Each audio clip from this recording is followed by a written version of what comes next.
Halo semua, bagaimana kabar kalian di tengah pandemi COVID-19 ini? Semoga tetap sehat ya. Stay health, stay safe, stay clean, dan stay produktif. Sebelum saya memulai video ini, saya ingin mengucapkan terima kasih kepada Ibu Jujur Renta Maranata, SPD MPD selaku pengampu mata kuliah pembelajaran micro teaching. Pada video kali ini, saya, Gracia Nuptriana Pasaribu, akan membahas mengenai keterampilan dasar mengajar yang akan dikelompokkan dalam 3 bagian. Yang pertama adalah keterampilan membuka pembelajaran, yang kedua keterampilan menjelaskan pembelajaran, dan yang ketiga keterampilan menutup pembelajaran. Loh, kenapa sih guru harus memiliki keterampilan dasar mengajar? Karena keberhasilan mengajar selain ditentukan oleh kemampuan, motivasi, dan keaktifan siswa dalam belajar serta kelengkapan fasilitas maupun lingkungan, tetapi juga bergantung pada kemampuan guru dalam mengembangkan keterampilan mengajar. Adapun keterampilan mengajar guru, sebagaimana pendapat Armstrong dan kawan-kawan tahun 1992 halaman 33, yaitu kemampuan menspesifikasi tujuan performasi, lalu ada kemampuan mendiagnosa murid, ada keterampilan memilih strategi pembelajaran, ada kemampuan berinteraksi dengan murid, dan keterampilan menilai efektivitas pembelajaran. Dari definisi yang telah dijabarkan tersebut, dapat kita simpulkan bahwa keterampilan mengajar merupakan suatu keterampilan yang kompleks karena pada dasarnya merupakan pengintegrasian utuh dari beberapa keterampilan yang jumlahnya sangat banyak. Keterampilan yang pertama adalah keterampilan membuka pembelajaran, yang mana maksudnya dalam keterampilan membuka pembelajaran ini merupakan cara atau usaha guru untuk menciptakan pro-kondusi bagi siswa agar mental maupun perhatiannya terpusat pada apa yang akan dipelajari. Terdapat 4 tujuan dalam keterampilan dasar membuka pembelajaran. Tujuan yang pertama yaitu untuk menarik perhatian siswa dan juga membangkitkan motivasi peserta didik terhadap tugas-tugas yang akan dikerjakan. Sependapat dengan Moore tahun 2005 halaman 377 yang mengatakan bahwa agak mudah untuk mengajar ketika siswa sudah secara internal termotivasi untuk belajar. Tujuan yang kedua adalah memberikan batasan-batasan atau juga menginformasikan cakupan materi yang akan dipelajari, yang mana bertujuan untuk membantu peserta didik untuk mempersiapkan dirinya sejak awal agar mereka bisa membayangkan kegiatan pembelajaran apa yang dilakukan dan juga mereka bisa mengetahui batasan-batasan apa yang akan dikerjakan oleh mereka. Tujuan yang ketiga ini cukup relate dengan tujuan yang kedua, yang mana bertujuan untuk memberikan gambaran mengenai metode dan juga pendekatan-pendekatan apa yang akan kita gunakan dalam pembelajaran hari ini. Lalu yang keempat adalah tujuan untuk melakukan apersepsi, yakni mengaitkan materi yang sudah dipelajari dengan lingkungan yang akan dipelajari. Maksudnya adalah kita membantu peserta didik untuk mengetahui hubungan antara pengalaman-pengalaman yang sudah mereka kuasai dengan hal-hal yang akan mereka pelajari dan mereka belum ketahui. Selanjutnya adalah kita akan membahas mengenai komponen-komponen apa saja sih yang terkandung dalam keterampilan membuka pembelajaran. Komponen yang pertama adalah menarik perhatian peserta didik. Ada beberapa cara yang dapat guru lakukan untuk menarik perhatian peserta didik, seperti menggunakan gaya variasi mengajar yang beraneka ragam, antara lain seperti penggunaan intonasi suara, mimik wajah, dan gesture. Lalu juga kita bisa menggunakan alat bantu mengajar, yang mana ini bisa APE untuk menarik minat peserta didik. Dan yang ketiga, kita bisa menggunakan pola interaksi yang bervariasi, seperti kita memposisikan diri ketika mengajar di depan kelas ataupun di belakang kelas. Lalu komponen yang kedua adalah membangkitkan motivasi peserta didik dengan cara kita bisa menunjukkan kehangatan, keramah tamahan, keantusiasan, dan kita bisa menimbulkan rasa ingin tahu mereka dengan menggunakan atau mengemukakan ide-ide yang bertentangan dan memperhatikan minat siswa untuk menyesuaikan dengan topik pembelajaran kita. Komponen yang ketiga adalah memberikan acuan dalam berbagai usaha untuk memberikan gambaran secara jelas kepada siswa mengenai pembelajaran apa atau kegiatan apa yang kita lakukan pada hari ini, dengan cara kita bisa mengemukakan indikator keberhasilan belajar ataupun kompetensi dasar pembelajaran.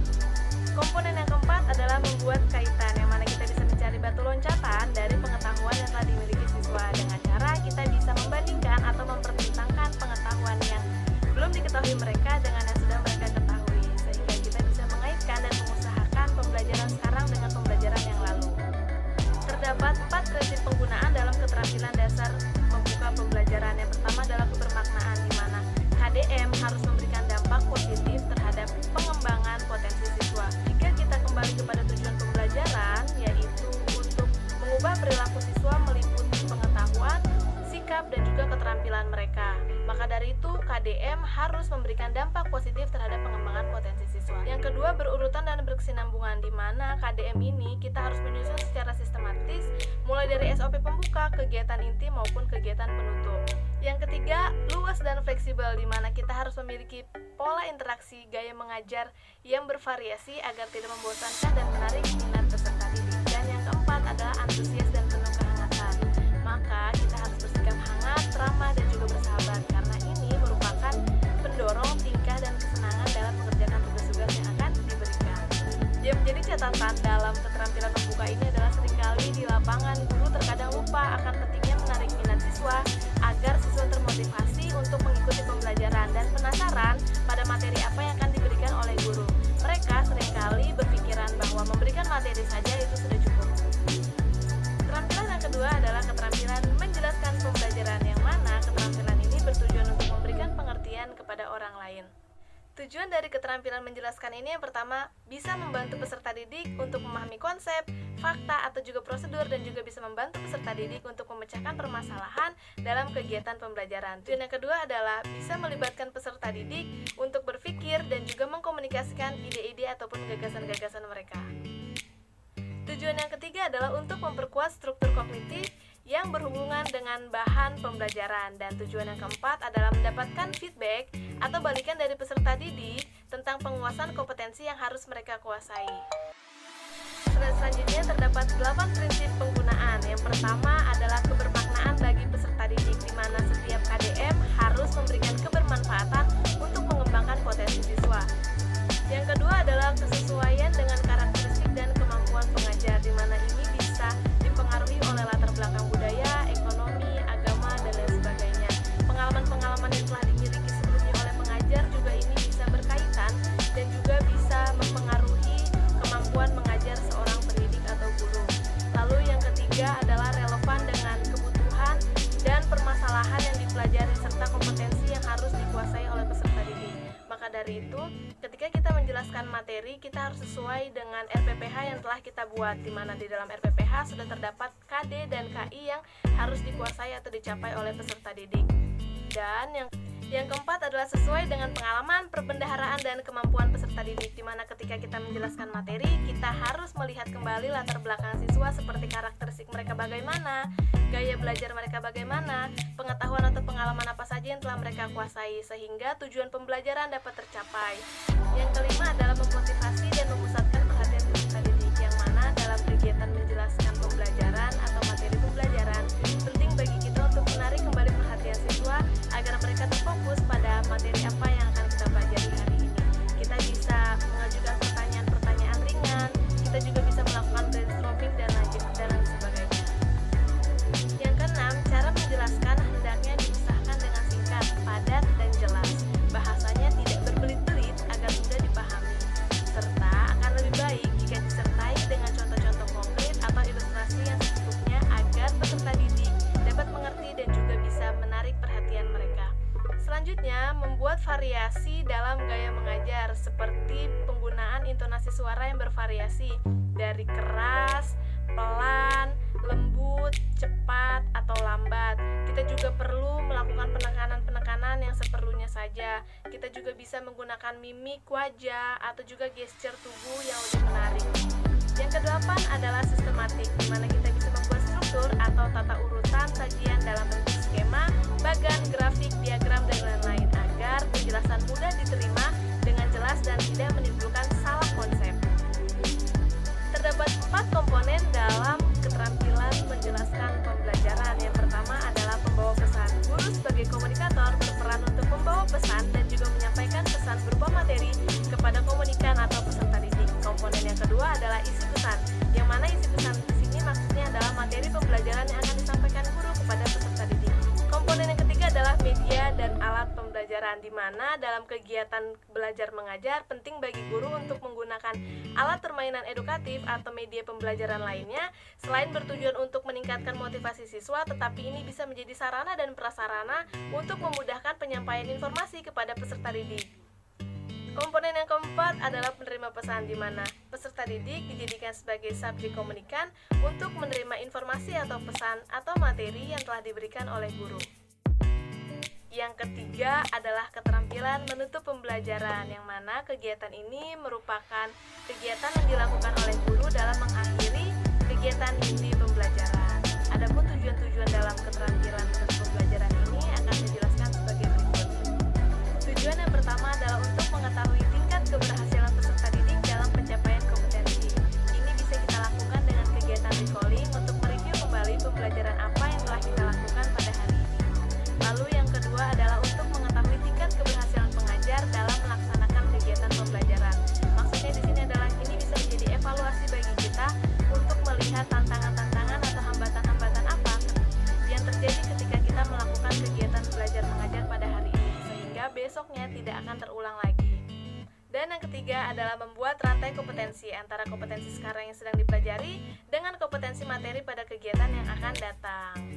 Dan yang terakhir, tujuan dari keterampilan menutup pembelajaran ini adalah untuk menjelaskan hubungan antara pengalaman belajar yang telah dialami dengan pengalaman baru yang akan dialami atau dipelajari pada kegiatan yang akan datang. Pada slide yang terakhir, kita akan membahas mengenai komponen-komponen apa saja sih yang terkandung dalam keterampilan menutup pembelajaran ini. Terdapat 4 komponen. Komponen yang pertama adalah peninjauan kembali materi yang telah dipelajari peserta didik.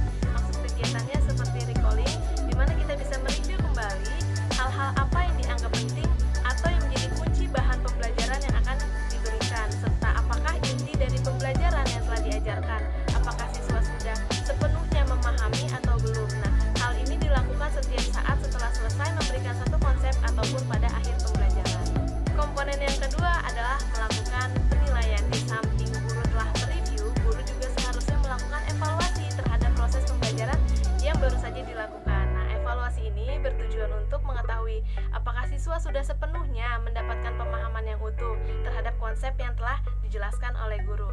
Komponen yang ketiga adalah kita bisa memberikan dorongan psikologis atau sosial kepada peserta didik, di mana kita bisa memberikan feedback dan juga kita bisa memberikan reinforcement kepada peserta didik. Bisa berupa reinforcement negatif atau juga reinforcement positif. Komponen yang keempat adalah memberikan tugas atau kegiatan tindak lanjut guna meningkatkan kompetensi yang telah dilakukan. Maksudnya kita bisa memberikan pekerjaan rumah kepada peserta didik agar mereka bisa lebih mendalami lagi atau mereview kembali pembelajaran-pembelajaran yang telah kita lakukan pada hari ini. Baiklah, saya telah menjelaskan 3 keterampilan dasar mengajar seperti membuka, menjelaskan, dan menutup. Namun terlepas dari 3 keterampilan dasar itu, guru haruslah menguasai semua keterampilan dasar mengajar yang berjumlah 8, bukan hanya 3 keterampilan dasar yang telah saya jabarkan barusan, karena semua keterampilan itu saling berhubungan. Jika seorang guru hanya memiliki 1 atau 2 keterampilan saja, maka hasil dari kegiatan belajar mengajar tidak akan maksimal. Selain itu, terampil dalam mengajar akan berdampak baik pada semuanya, selain kepada peserta didik, tapi juga akan berdampak positif kepada